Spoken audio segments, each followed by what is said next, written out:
Hi,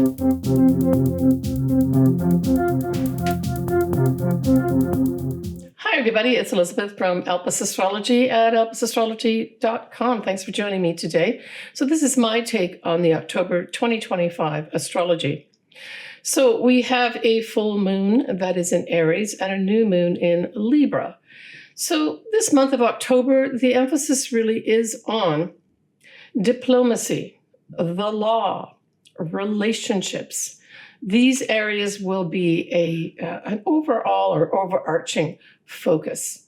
So we start off with our full moon in Aries on the 6th of October at 8:47 p.m. Pacific Daylight Time at 14 degrees of Aries, 8 minutes.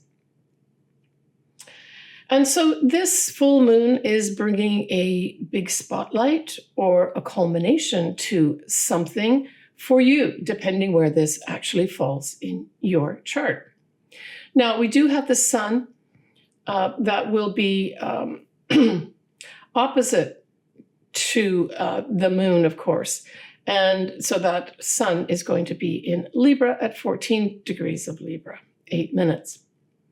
I guess notably for me at this full moon was the fact that we've got Mercury square Pluto. And so this really speaks to, the Pluto part of it suggests powerful energies of some powerful people. The Mercury then suggests messages. These can come through writing, through speaking, through presenting. But the square really says there's a message being delivered here from those in power that isn't going to sit with everybody at all. Now, nicely, we have a sextile happening between Uranus and Neptune. That's an ongoing theme in the background for some time. But this certainly lightens things up from the standpoint of potential real inspiration, opportunities to be inspired, right? We have Chiron, the wounded healer, conjunct Eris, the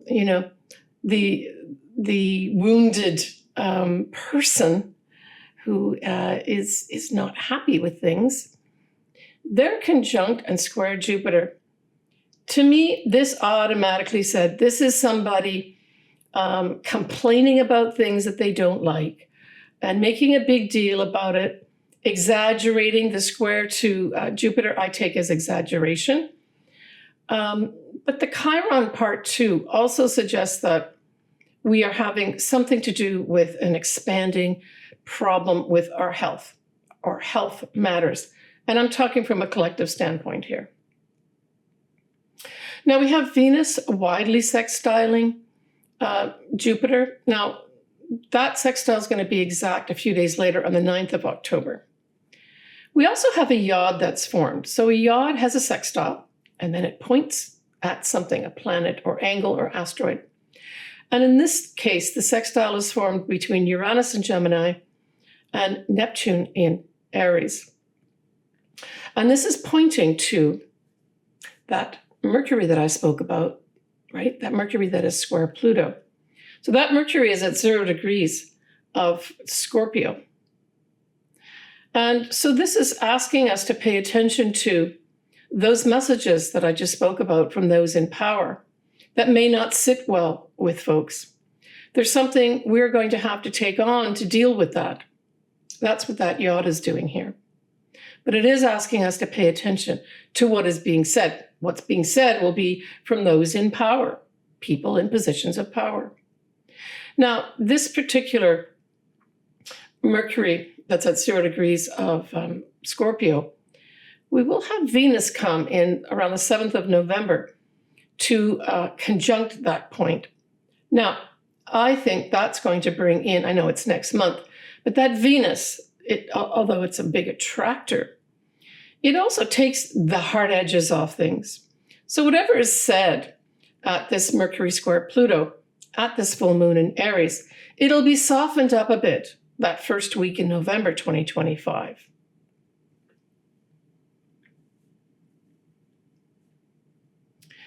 Yeah. The other thing to bear in mind too is we don't talk about this a lot, that because Mercury is part of that yaw that, they're pointing at, and Uranus is the sextile with Neptune. Remember that Uranus many times is seen as the higher octave of Mercury. So there may be a little zing with this, whatever message is being delivered here.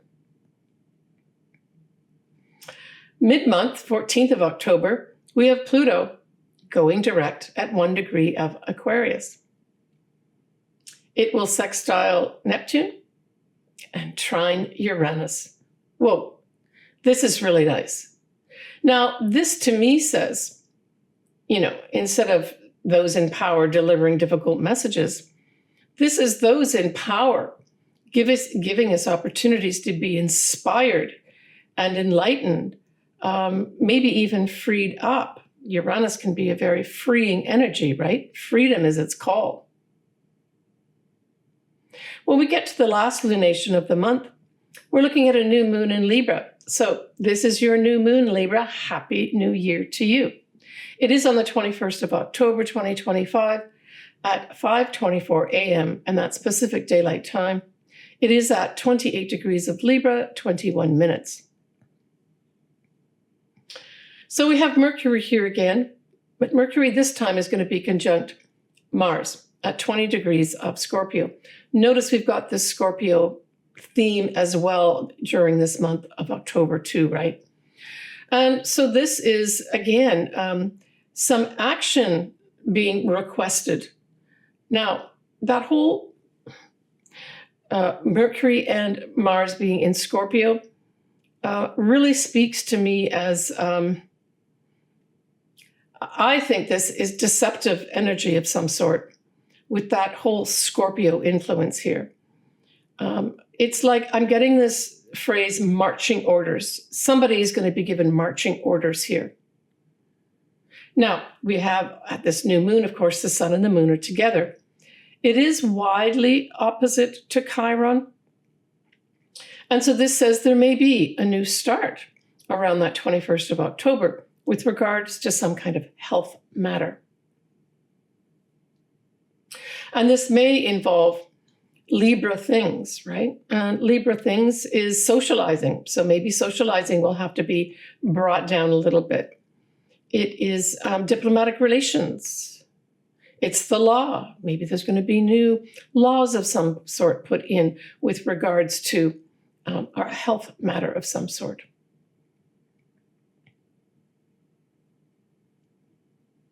We have that sun and moon square Pluto. Of course, it's out of sign, but Pluto also trines and sextiles Uranus and Neptune. And so this is bringing in kind of a combination energy here. To have the new moon square Pluto, it's a new start from those people in power, saying this is how it's going to be done. Now, this could play out in diplomatic relations. It can also play out, especially the Mercury part of it, in a treaties of some sort. So there may be some people in power say, well, this is the way we're going to do it. This is the treaties, sign it, and that's it. That's kind of what I get here. But it does initiate a new start. But the Pluto trining and sextiling Uranus and Neptune, it really also says there's some flowing energy here. Now, it may be from a different power player, different than the square that the new moon has with Pluto. So there may be two opposing parties here that both have positions of power that they both need to work together on. That's what I'm getting here, right? Libra is very much diplomacy. It is very much harmony, right? And balancing things out. Now we have Jupiter squaring Chiron.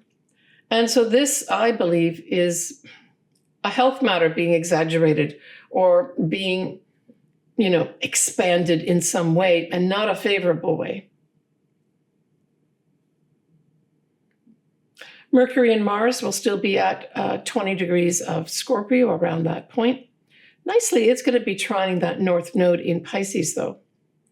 So this says to me that I get this when I always see both Mars and Mercury together.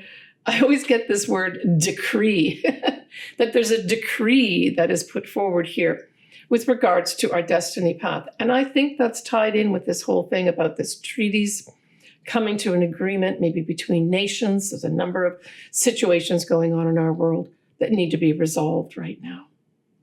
The other thing that's going to be happening at this new moon is that Mercury will go into its shadow period at 20 degrees of Scorpio. And we know that, we've got Mars hanging out there too. So this may give you some indication of the November Mercury retrograde that happens in both Sagittarius and Scorpio. When we have a November peak at the astrology, we're looking at a full moon in Taurus, a new moon in Scorpio. We're going to have Jupiter that will go retrograde. And of course, we're going to have Mercury both go retrograde and direct. The Mercury retrograde is going to kind of be operating all the month of November. Not a good time to necessarily sign contracts in November if you can avoid it. But it is a good time to negotiate. So if you're entering into, say, as you're listening to this towards the end of September 2025, and you think, well, I may have something I've got to negotiate in November. November could be a very good time to do that. Just make sure you've got all your pieces of information lined up, right? So negotiation's okay. Signing contracts, not necessarily. And of course, anything to do with computers or speaking, writing, sending messages could all be misinterpreted. But that's for November. I am going to be doing a separate video following this one on the whole Mercury retrograde, and I'll go through all your signs and ascendants. We're going to have Mars in Sagittarius most of the month of November as well.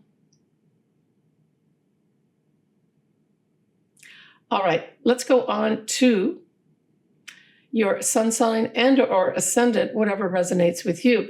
I recently had a client who has her progressed sun as well as a couple other planets progressed that are in Cancer, even though she is not a Cancer sun natally. And she was telling me that the last few months she's been listening to and reading for Cancer.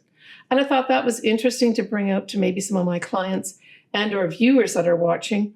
It might be worth taking a look at or listen to your progressed sun, especially if you've got maybe more than one planet that's progressed in the same sign. That influence of that sign may be operating during the time the sun is in that sign. Taurus, that full moon in Aries falls in your 12th house. And so the 12th house really refers to hidden places, hidden things, which we maybe shove underneath the carpet that we need to look at. Certainly, this would be a time to do a Marie Kondo of any sort with anything. If things need to be cleaned up somewhere in your life, either literally or metaphorically, this would be a good full moon to do that at. Now, the yod does point to Mercury, and that Mercury is in Scorpio. So you also may have some secret come out. Certainly 12th house could be secrets. It's also hidden enemies. So something may come to light for you, Taurus, that causes you to take another look at some kind of communications of some sort. Now, this could also be the 12th house can be hidden places like hospitals, ashrams, government offices even. All these could be featured, but in the sense of you're wrapping something up.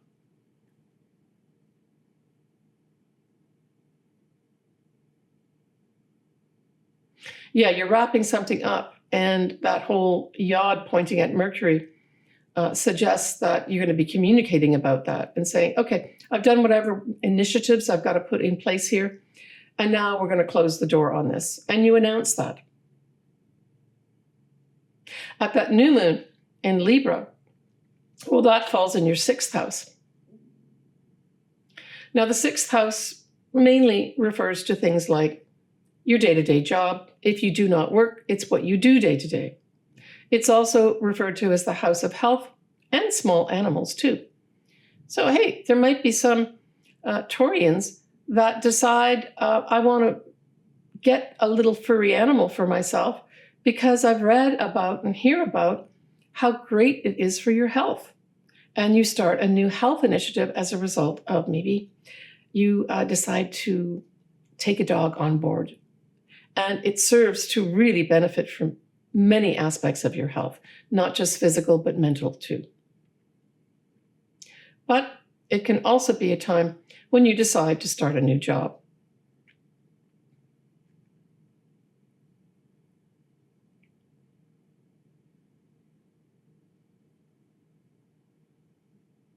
Yeah. Your health could take on a whole new sheen as well at this time. Maybe that whole full moon that we talked about in Aries was you dealing with something to do with maybe a hospital setting where you've had to resolve some health issue. And in the 6th house, having the new moon there, you see a whole new start for yourself regarding your health. Yeah. Now, when we look at that Mercury retrograde, which is going to be happening next month, it will go direct towards the end of November in your sign, and it'll be at 20 degrees of Scorpio. So if you have anything around 20 degrees Scorpio, or say your sun is at 20 degrees of Taurus or your ascendant, that whole end of November could be important for you to kind of get a final understanding of communications, writing, anything to do with that. Even social media can be brought in with regards to communications, right? Now, you are going to have Uranus dipping back into your sign, Taurus, as well, but just towards the latter degrees of Taurus. And then, by February-ish, March, it'll be gone for the rest of your life. You will not have Uranus in your sign anymore. But there might be a few things to tidy up that are just brought your way, that are illuminated for you. Just tidy them up and move on. Take care, Taurus. All right, folks, that is my wrap up for October 2026, astrologically speaking. I will be doing a separate video on the Mercury retrograde. Mercury retrograde starts in Sagittarius and ends in Scorpio, pretty well takes up the whole month of November. Look out for that next. I'm sending everybody lots of love as per usual. And take it easy regarding relationships this month. Try to take that high road of working with people harmoniously, looking for a win-win situation in any relationships this month of October. As always, I love doing people's charts. I've got all my contact info below. There's pretty well something for everybody in terms of a pricing of what I do, my services and that. Please take care of yourself, and we will talk to you next month in November. Bye for now.